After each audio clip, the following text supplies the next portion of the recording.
இந்த வருஷத்திற்குள் அந்த அரசியல் தீர்வை நாங்கள் காண வரும். காண்பதற்கு நாங்கள் முயற்சி எடுக்க வரும். நாங்கள் உதவ வேண்டும். அந்த அட்டவணையின் அடிப்படையில் தான் அரசாங்கம் செய்யப்படுகிறது. அது தெளிவாக இருக்கின்றது. ஏனென்றால் அரசியல் தீர்வு எங்களுக்கு மாத்திரம் தேவையானது அல்ல, இது நாட்டுக்கும் தேவையானது.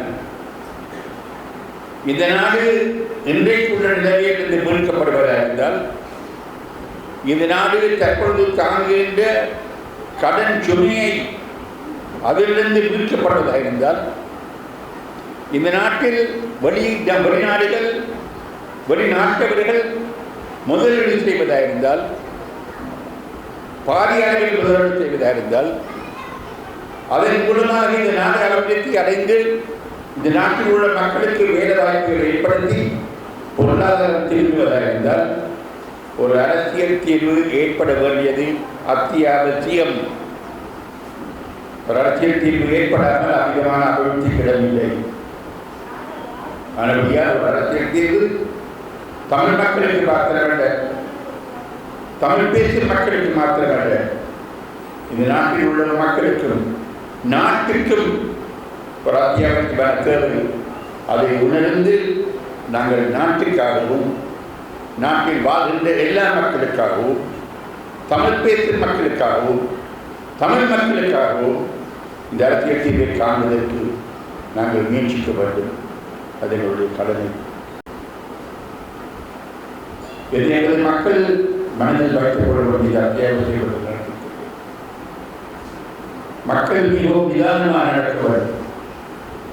மக்கள் மிகவும் பக்குவம் நடக்க வேண்டும்.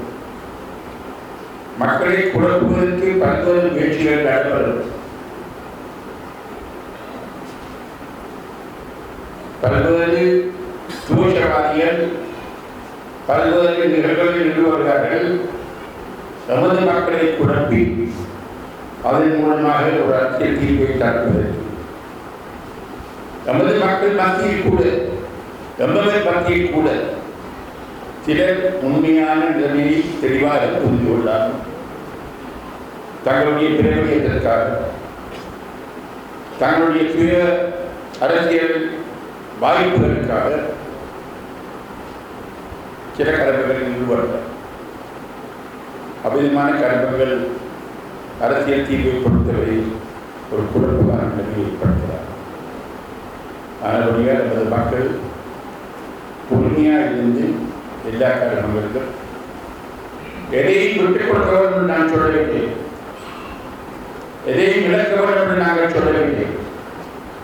ஆனால் நமது கர்மங்களை நாங்கள் வலியுறுத்துகின்ற அதே வேளையில் ஒரு அரசியல் தீர்வை காண்பதற்கு நாங்கள் முயற்சிக்க வேண்டும்.